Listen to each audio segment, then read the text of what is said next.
Bonjour à tous, Philippe du site Sport Passion. Je suis en train de tester le GPS de la Forerunner 255. C'est un GPS double fréquence, c'est-à-dire qu'il reçoit 2 signaux par satellite afin de corriger certaines erreurs comme les erreurs de réverbération liées à la réflexion des signaux sur les rochers, sur les immeubles ou encore sur les arbres. Ce GPS est censé être très précis et c'est ce que nous allons voir dans les tests. Alors pour ce test, j'ai fait la comparaison avec la Fenix 7 de Garmin qui elle aussi est équipée d'un GPS double fréquence et la Forerunner 245 qui est l'ancien modèle remplacé maintenant par la Forerunner 255. Pour ce test, j'ai porté les montres sur le même bras et avec une certaine distance entre elles pour éviter tous les phénomènes d'interférence. J'ai réalisé le test en forêt et en ville. Vous allez voir, les résultats sont plutôt surprenants, même excellents pour la Forerunner 255. Alors pour les tests, c'est parti! Je vais vous présenter les différentes traces de la Forerunner 255 et une comparaison avec la Forerunner 245. J'ai également effectué un test avec la Fenix 7. Je portais les 3 montres sur le même bras, séparées l'une de l'autre, pour être dans de bonnes conditions de réception satellite. Mais pour simplifier cette vidéo, je ne parlerai de la Fenix 7 que en fin de vidéo et je ferai une comparaison avec la Forerunner 255. Donc sur ce tracé que j'ai réalisé en ville, il y en a plusieurs, un autre dans un petit village aux ruelles serrées, il y a aussi des parcours en forêt.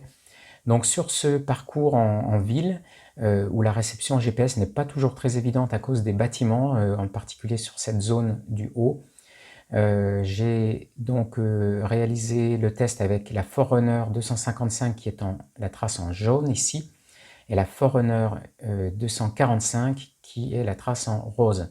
Donc la Forerunner 255 était activée avec le GPS double fréquence, alors que la Forerunner 245, qui n'en est pas équipée, utilisait le mode GPS plus Galileo. Dans cette vidéo, là on voit le parcours commence ici. La Forerunner 255 affiche une trace qui est très précise. Là je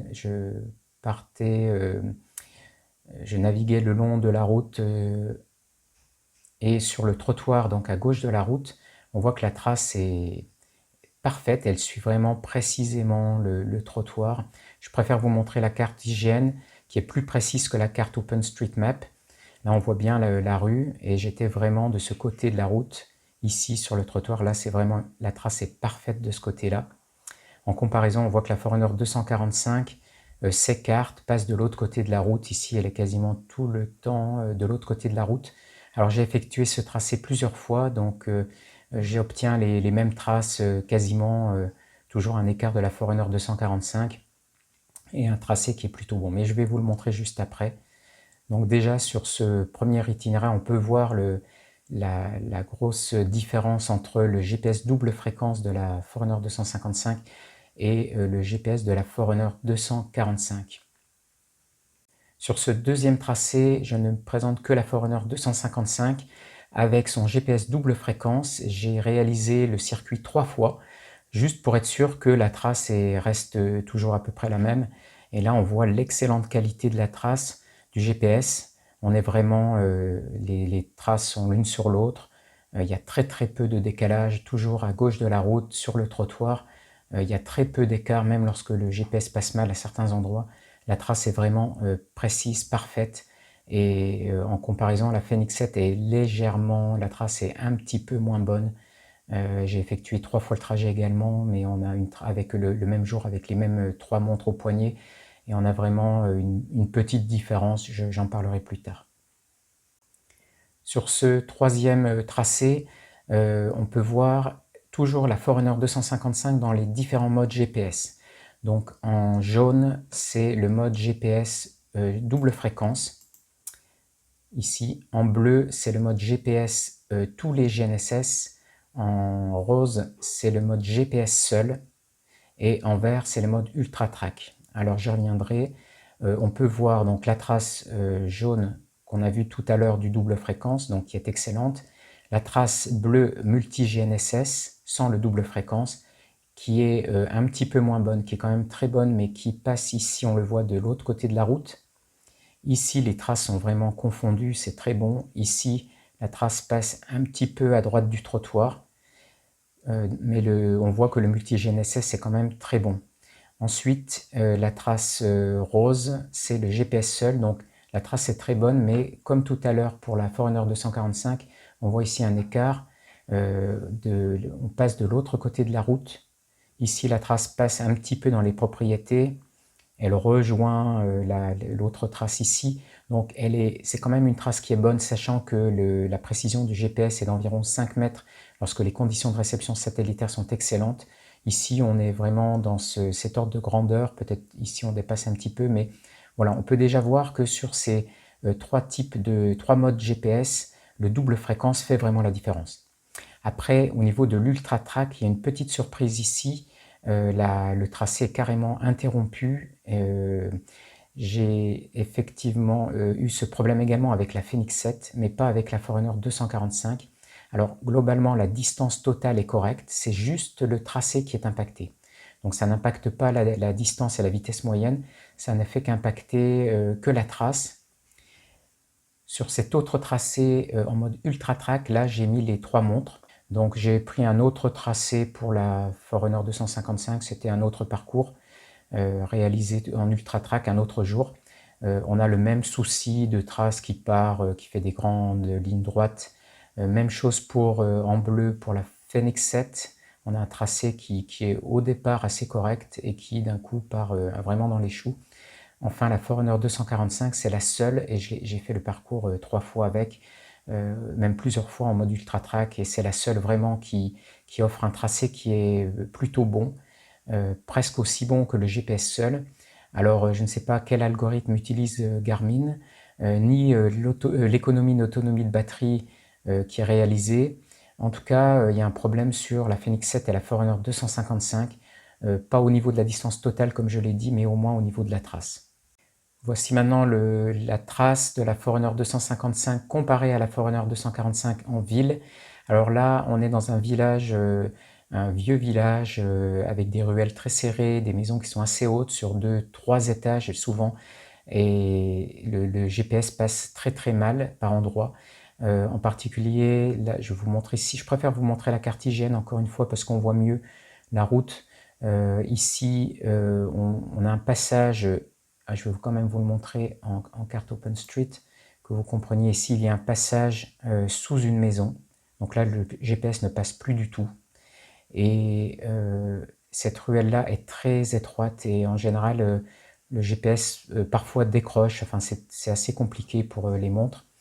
Donc ici, on obtient, je remets la carte IGN. Ici, toujours en jaune, la Forerunner 255 en double fréquence.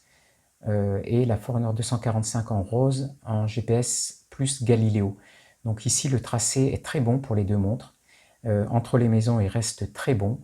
La Forerunner 245 décroche ici, mais c'est un peu normal. Je vais quand même remettre OpenStreetMap. Voilà, ici, la Forerunner 255 passe carrément dans les bâtiments. Donc là, ici, c'est la Forerunner 245 qui est meilleure, même si elle fait un petit zigzag ici. Et au retour, par contre, la Forerunner 255 arrive vraiment bien à suivre les rues. On le voit mieux ici en carte IGN. Voilà, le circuit réel est ici et la montre passe vraiment de près là où il faut. Mais la Forerunner 255 fait également, à part cet écart ici, elle fait quand même, elle se débrouille bien. Je vous montre cet autre parcours réalisé un autre jour. Voilà, ici, la Forerunner 245 fait moins bien, elle dévie ici, et elle a du mal à revenir sur le tracé.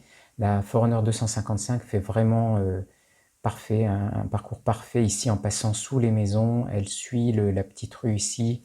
Au retour, on a pareil un tracé qui est très très bon, là, vraiment excellent. La Forerunner 245 a quand même du mal avec son GPS plus Galileo. Enfin, je vous montre un troisième parcours, encore effectué un autre jour avec les deux mêmes montres. Donc là, ici, on voit que les deux traces des deux montres sont parfaites. Ici, la Forerunner 245 réussit vraiment bien à passer sous les maisons. Après, elle s'écarte un petit peu. La Forerunner 255 rattrape son retard Et au retour ici, elle fait encore un tracé parfait. Vraiment, là, c'est un endroit très difficile pour le GPS. Elle arrive vraiment bien à suivre le parcours. La Forerunner 245 s'en sort bien, mais c'est toujours pareil. Elle quitte le parcours, revient ensuite. Donc, on a une moins bonne précision. Alors, je reviens au parcours en ville avec les deux montres. Je voudrais vous montrer la suite du trajet avec les deux montres. Alors ici, on peut voir que j'ai en fait fait un demi-cercle. Ensuite, j'ai fait des créneaux. J'ai marché quelques mètres, 5-6 mètres, et puis je traversais la rue, je remarchais 5-6 mètres, je retraversais la rue. Donc les deux traces sont très bonnes hein, pour la Forerunner 245 et la Forerunner 255. Ici à nouveau un arc de cercle, Ici on peut voir la trace jaune de la Forerunner 255 suit vraiment parfaitement la route. La Forerunner 245 a tendance à s'éloigner de temps en temps de la route, hein, le tracé n'est pas parfait. Cela dit, il est quand même très très bon. Ici, le tournant est bien pris pour les deux montres. Là, à nouveau, le tournant dans la Forerunner 255 prend vraiment bien le tournant. Ici, les deux traces sont vraiment très bonnes. Là, il y a un tournant des escaliers. Ici, la Forerunner 245 s'éloigne un peu, il y a un petit zigzag. Ensuite, je fais quelques créneaux pour la Forerunner 245, c'est un peu dans les champs. Pour la Forerunner 255, c'est vraiment très précis, parfait. Ici, à nouveau, les créneaux de la Forerunner 245 sont un peu décalés. La Forerunner 255 suit parfaitement le trajet. Là, j'étais à droite de la route. Le tournant, enfin, c'est parfait, c'est au mètre près, quoi. C'est impressionnant. Impressionnant la qualité de la trace. Ici, la Forerunner 245, donc en GPS plus Galileo, quitte un peu le trajet, on revient. Je vous montre la même chose pour encore l'autre trace, le deuxième jour. Voilà, ici, on a à nouveau un trajet parfait pour la Forerunner 255. Alors parfois, il y a des petits zigzags parce que je me suis arrêté pour faire une photo ou faire une petite pause. Et pendant ce temps, le GPS affiche des données qui ne sont pas très cohérentes. C'est normal, c'est ce qu'on voit pour la plupart des montres sportives. La seule pour laquelle je n'ai pas vu ce comportement à l'arrêt, c'est la Vertix 2, Coros Vertix 2 avec son GPS double fréquence qui vraiment affiche zéro déplacement quand on est à l'arrêt. Donc ici, les deux traces sont excellentes pour les deux montres. Le tournant est bien pris, il est parfait ici pour la Forerunner 255. On voit comme la Forerunner 245 s'éloigne, elle passe de l'autre côté de la route, alors que la Forerunner 255 montre un tracé qui est vraiment parfait. Ici, même chose, le créneau, parfait pour les deux montres. Ici, un petit écart de la Forerunner 255, le créneau parfait. Ici, encore un petit écart de la Forerunner 255. Et là, un rattrapage et à nouveau une trace parfaite. Enfin, sur cette trace réalisée en forêt, on obtient également de très bons résultats avec le double fréquence, mais également la Forerunner 245 qui s'en sort quand même plutôt bien dans une forêt où le GPS passe pas toujours très bien.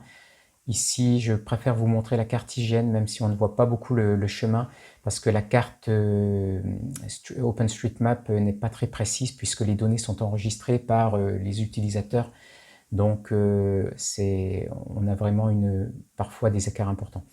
Donc ici, on peut voir que les deux traces sont plutôt l'une sur l'autre. On voit la route ici, le chemin qui passe légèrement sous les traces. Là, ici, la trace jaune de la Forerunner 255 suit très précisément le sentier. On ne le voit pas bien ici, mais là, un petit zigzag parce que j'ai fait une pause. Ici, donc on ne voit pas beaucoup. Là, on voit que le chemin passe un petit peu à droite des deux traces.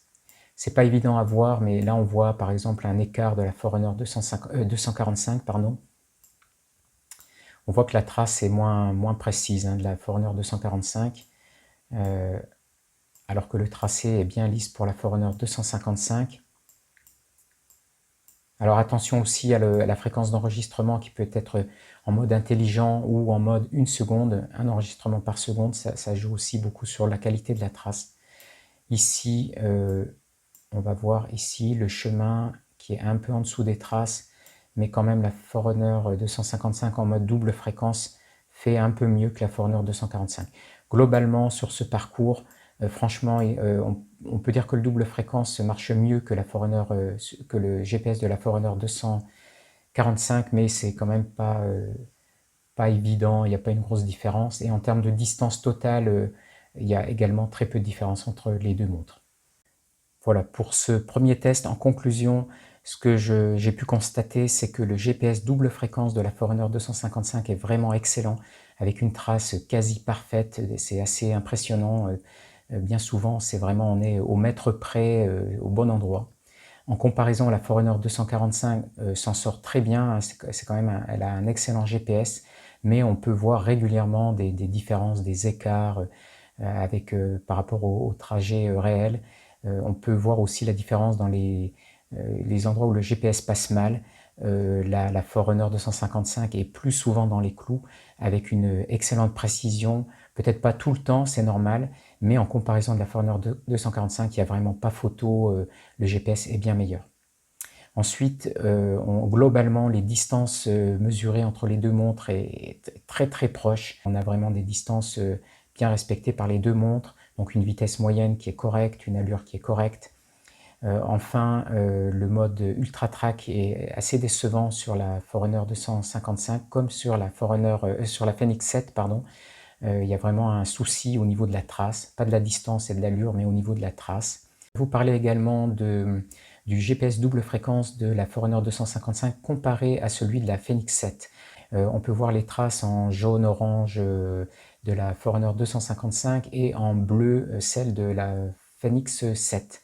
Le graphe n'est pas très lisible, mais l'idée c'est de montrer que vraiment les traces se superposent plutôt bien entre les deux montres, mais avec un petit écart pour la Fenix 7 sur deux des parcours réalisés. On voit ici en bleu que la trace s'éloigne un tout petit peu du parcours réel. Là, on passe de l'autre côté de la route. On revient, donc les deux montres affichent vraiment une trace excellente, mais avec quand même, on peut le noter, un petit écart sur la Fenix 7. En ville, même chose, ici en jaune, la Forerunner 255 et en bleu la Fenix 7. On peut voir que le parcours ici la Fenix 7 est meilleur que celui de la Forerunner 255 dans ce passage. Ici par contre c'est la Forerunner 255 qui affiche un tracé un peu meilleur, carrément meilleur ici et là. Donc vous voyez un endroit, c'est la Fenix 7 qui affiche une meilleure trace. Vraiment, elle est excellente cette trace. Je vais l'afficher ici. Voilà, on voit comme le passage sous les maisons ici. On voit que la Fenix 7 s'en sort mieux. C'est même une trace excellente. Mais au retour, par contre, elle a un peu de mal ici à prendre le tournant et à retrouver la rue. Alors que, ici on peut le voir, la Forerunner 255 affiche une trace quasi parfaite parce que c'est vraiment ici que je suis passé entre les maisons et à gauche de cette petite tour. Si on va un petit peu plus loin sur le parcours, là on retrouve les créneaux que j'ai effectués. On voit que les deux montres sont vraiment quand même l'une sur l'autre en termes de tracé. Ici, le tournant est pris de manière parfaite par la Fenix 7 et par la Forerunner 255, mais encore plus par la Fenix 7. Ici, par contre, elle s'éloigne un peu de la route. Ici, c'est la Forerunner 255 qui est sur la route alors que j'étais sur le trottoir. Mais quand même, on parle de 1 ou 2 mètres d'écart. Ici, la Fenix 7 qui s'écarte de la route. Encore ici, elle va dans le champ carrément. Idem pour les créneaux. Alors que la Forerunner 255 reste sur la route. Ici, les créneaux sont un peu en décalage entre les deux montres. Le tournant est pris de manière excellente par la Forerunner 255. Voilà, globalement, on peut voir que la qualité du GPS double fréquence des deux montres est excellente, mais je trouve, bon, on le voit peut-être, c'est un peu difficile à dire sur ce circuit où on voit un peu que c'est parfois une montre ou l'autre qui reprend le relais, mais sur d'autres parcours, j'ai pu voir quand même une qualité de trace un petit peu moins bonne pour la Fenix 7. Voilà, en conclusion de ce test comparatif du GPS multibande de la Forerunner 255 et de la Fenix 7 Saphir Solar, Je peux dire vraiment que la qualité, la précision du GPS est vraiment impressionnante, avec un tracé quasi parfait là où le GPS passe bien, et une trace qui reste très bonne quand le signal est plus faible, en tout cas comparé à la Forerunner 245. On a donc des montres ultra précises. Cela dit, j'ai observé une légère tendance de la Fenix 7 à s'écarter légèrement du trajet par endroit, comparé à la Forerunner 255. Il y a une différence de qualité, on dirait que la Fenix 7 offre une moins bonne précision, même si elle reste excellente. Est-ce que cela vient d'un problème de hardware? Je ne pense pas, puisqu'il s'agit des mêmes puces GPS. Ou alors, est-ce que le boîtier métallique de la Fenix 7 a un impact sur la qualité de réception du satellite? Ça paraît un peu étonnant. Peut-être s'agit-il plutôt d'une amélioration technique logicielle qu'aurait faite Garmin sur la Forerunner 255, et dans ce cas, la Fenix 7 en héritera par mise à jour logicielle dans les prochaines semaines. Ce sera à valider lors de prochains tests. Voilà, j'espère que vous avez aimé cette vidéo. Si c'est le cas, n'oubliez pas de mettre un j'aime et de vous abonner à la chaîne. Je vous dis à bientôt.